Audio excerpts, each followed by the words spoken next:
Pelaku ledakan di SMA Negeri 72 diduga mengalami bullying atau perundungan di sekolah. Apa yang menyebabkan aksi bullying kerap terjadi di lingkungan sekolah? Dan bagaimana upaya Kementerian Pendidikan Dasar dan Menengah terkait pencegahan tindakan bullying? Sudah bergabung Menteri Pendidikan Dasar dan Menengah Abdul Muti. Assalamualaikum, selamat sore Pak Menteri. Waalaikumsalam warahmatullahi wabarakatuh. Selamat sore, Mbak. Pak Muti, terkait ledakan di SMA Negeri 72 ini Pak, apa upaya yang dilakukan kementerian saat ini terkait koordinasi dan evaluasi dengan berbagai stakeholder yang ada karena muncul dugaan perundungan yang dialami oleh pelaku?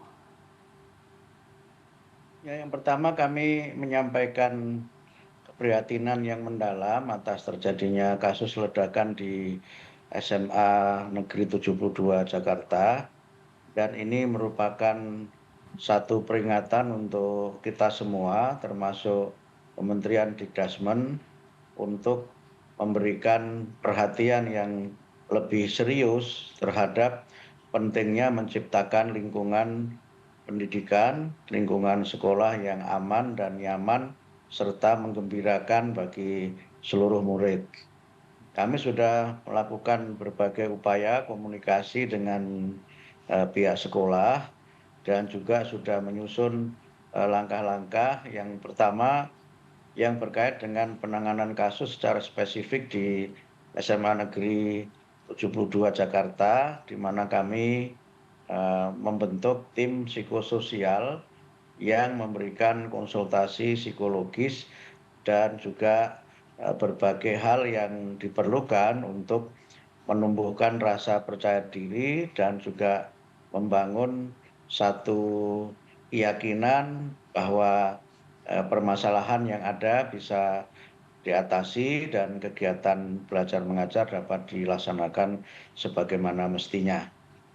Kemudian untuk jangka panjang yang bersifat preventif adalah upaya kami untuk bagaimana menekankan pentingnya upaya-upaya bersama untuk menciptakan lingkungan sekolah yang aman, nyaman, melalui kebijakan yang sedang kami susun untuk memperbaiki regulasi yang ada sebelumnya. Hmm.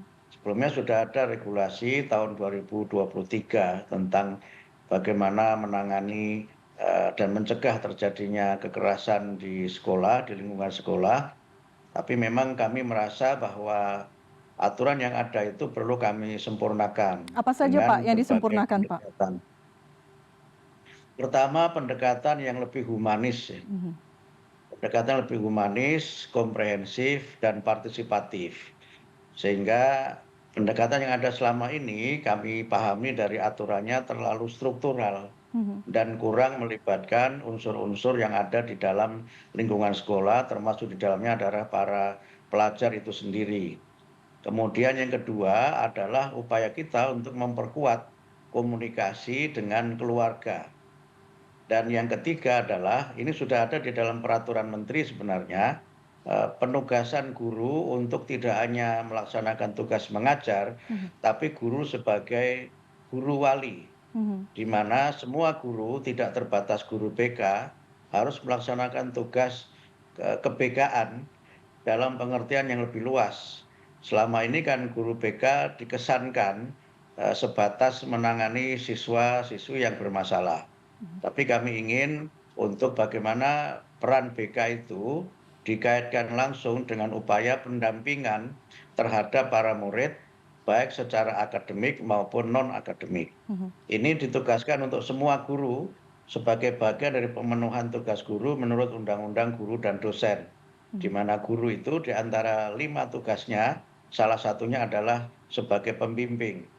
Dan ini bukan menambah beban guru, karena jam mengajar guru itu dikurangi, tidak harus 24 jam dalam satu minggu, bisa kurang dari 24 jam, dan pemenuhan 24 jam itu sebagiannya bisa berasal dari tugas ke-BK-an yang Mhm. melekat pada posisi guru sebagai guru wali. Mhm. Sehingga dengan posisi ini, murid-murid itu memiliki tempat untuk mereka curhat, memiliki ruang untuk Mhm. mereka bisa menyampaikan semua hal yang berkaitan dengan permasalahan akademik, permasalahan pribadi, Mhm. dan juga ada komunikasi yang terbangun lebih baik dan lebih intensif antara pihak guru, pihak sekolah dengan orang tua. Mhm. Karena banyak persoalan terjadi itu sebagiannya karena masih kurangnya komunikasi Mhm. antara orang tua dengan sekolah, antara guru dengan pihak keluarga, sehingga beberapa kasus yang terjadi di sekolah itu kan sebagiannya karena kurangnya Mhm. komunikasi antara pihak sekolah dengan Baik. keluarga. Ini yang coba kita perbaiki. Baik, ini menjadi salah satu, angin segar begitu ya Pak ya, karena memang masalah komunikasi ini yang sering dikeluhkan juga oleh, orang tua dan juga mungkin siswa. Bagaimana membangun harmonisasi itu menjadi penting.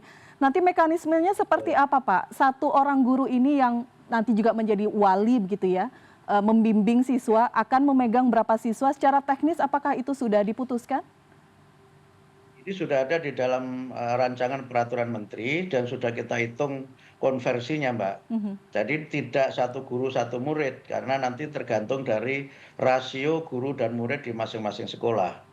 Karena kan ada sekolah yang memang muridnya banyak, ada sekolah yang muridnya sedikit, Mhm. sehingga kita menetapkan penugasan guru wali itu dengan mempertimbangkan rasio antara guru dengan murid. Mhm. Oke, baik. Pak Menteri, saya izin, membacakan pernyataan dari KPAI bahwa saat ini ada masalah yang lebih besar, yakni soal kondisi psikologis anak dan remaja yang rentan terhadap tekanan. Saat ini anak-anak remaja berada pada masa transisi generasi antara Gen Z dan Gen Alpha. Dan anak-anak kita cenderung lebih banyak berinteraksi dengan dunia maya dibandingkan dunia nyata, Pak Menteri. Jadi ketahanan Betul. mental mereka itu sangat rentan. Kalau Pak Menteri melihatnya seperti apa? Saya setuju dengan itu dan banyak sekali literatur yang menjelaskan mengenai gejala tersebut. Misalnya buku yang baru saja terbit, Anxious Generation, Mhm. itu menjelaskan dan mengingatkan kita semua tentang kecemasan yang dialami oleh anak-anak kita, dan sebagian kecemasan itu justru karena mereka ini eee, terekspos secara berlebihan dengan informasi-informasi dan interaksi di dunia maya. Jadi banyak mereka justru mengalami perundungan, itu tidak hanya perundungan fisik Mhm. yang ada di sekolah atau di masyarakat, tapi perundungan itu justru sekarang banyak sekali terjadi di dunia maya.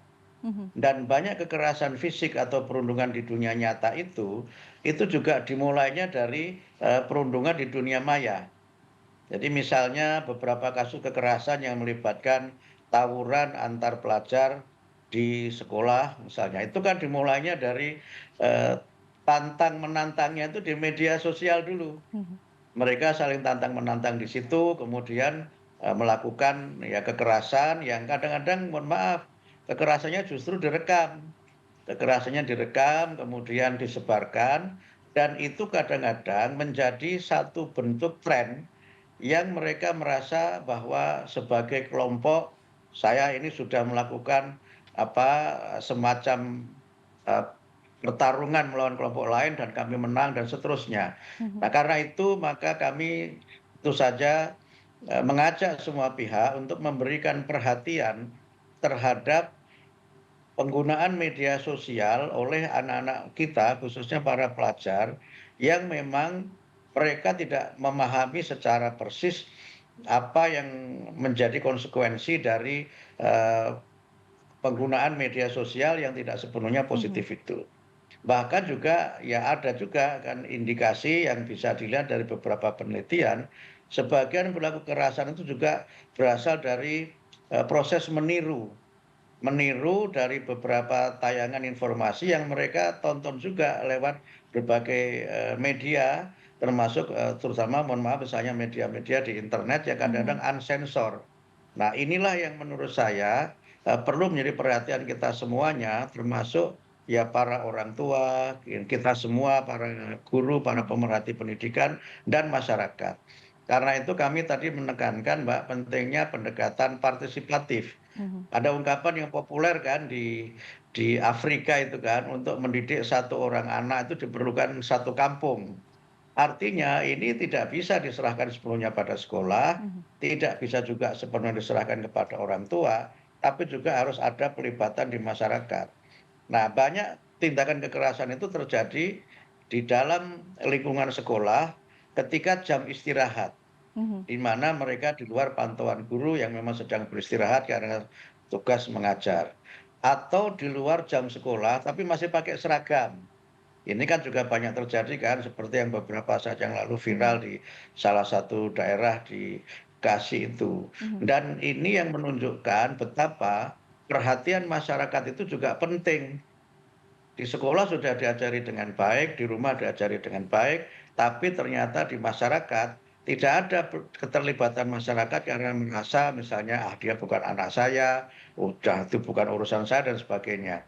Inilah yang penting untuk kita lakukan bersama-sama, bagaimana semua pihak terlibat, bahwa generasi bangsa ini adalah harapan kita di masa depan.